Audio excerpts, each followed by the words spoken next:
2001. godina. Tenisko finale koje je obilježilo hrvatsku sportsku povijest, a od kojeg je sigurno i dosta ljudi posjedilo.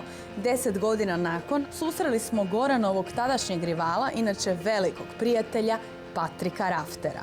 I remember the atmosphere was like a rock concert. Everyone's yelling, screaming non-stop for 3.5 hours. So there are a lot of memories. It was an amazing experience. Obviously the result was not right for me, but if anyone could have won it outside of me, I'm very happy for Goran. He's a good friend. Zlatno finale ili ti najdragocjeniji trenutak Goranove karijere, bez obzira na Rafterov poraz, još je dodatno učvrstilo njihovo prijateljstvo. Rafter i danas kaže da je Ivan Išević bio i ostao najzabavnija osoba njihove generacije. I played doubles with him a couple of times. Normally when you play doubles with someone you talk about the strategy of how you play, but not with Goran. We sit down and we talk about what happened last night and what you have for dinner and we don't really talk about the match. It's very funny. But right now he just continually gives me a hard time about losing to him in the finals. So he wants to talk about that all the time. Ovaj osvajač 2 US Opena i bivši prvi tenisač svijeta bio je san mnogih poznatih žena, no on se skrasio uz australsku manekenku Laru Feltham s kojom ima 2 djece. It was like I'd lived 2 different lives. For the first 30 years of my life was tennis. You know, growing up playing tennis, dreaming about tennis.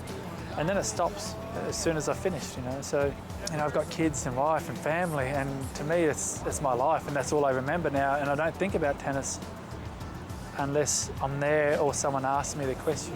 And it's completely different. You're talking about a soul and a human. You know, we're talking about a game. Many times you've been selected as one of the most, good-looking athletes in the world. Yeah, it's amazing how good-looking you become after you win a Grand Slam. So it helps. Really? Yes, it helps. You think it's that? Yes. No. I know it's that. It's fun. You know, it is what it is, and I think it's funny and it's entertaining, and I find it very amusing. Titula najzgodnijeg sportaša na svijetu donijela mu je uz zarađene milijune od tenisa i brojne angažmane na televiziji i reklamama gdje je njegovo tijelo uvijek bilo u prvom planu. Sometimes I feel a little bit uncomfortable. One of the ones I've been doing for 8 years now is for underwear, and that's always a bit uncomfortable. Standing there in your underwear while they're taking shit, you know, and making a commercial, that's not very comfortable.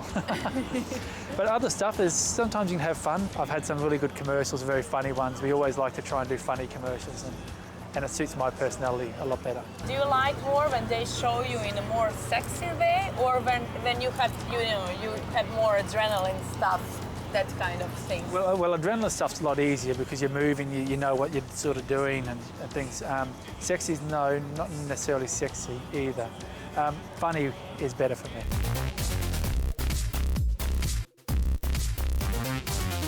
Ovaj slavni Australac koji je toliko popularan u rodnom Queenslandu da su po njemu nazvali stadion, danas je izbornik Davis Cupa Australije, a u slobodno vrijeme proučava duhovnost, ponajviše budizam. I was brought up like Catholic, and so you always been told the whole time, about all the things that go along with it. And so I guess it's always been in my background. Even when I was playing, I'm thinking, what am I doing out here? I'm playing a game of tennis. Is this what life's about? So I guess that takes you back to the spiritual side of things. So if I'm just getting really upset about a tennis game, we've got everyone, another world and other people suffering and things. You just wonder, why do I get upset? And what is life about? So you ask yourself the question. So it's intriguing, but it's confusing. Još jedan bivši prvak svijeta i osvajač 7 Grand Slamova koji danas radi kao teniski komentator za Eurosport, ekskluzivno za Red Carpet, progovorio je o obiteljskim problemima u kojima se našao zbog bolesti svog sina. You and your wife are raising public awareness about the rare disease that your son has, right? Yeah, he has a genetic disease that affects your skin called epidermal bullosa, or EB. It's very rare.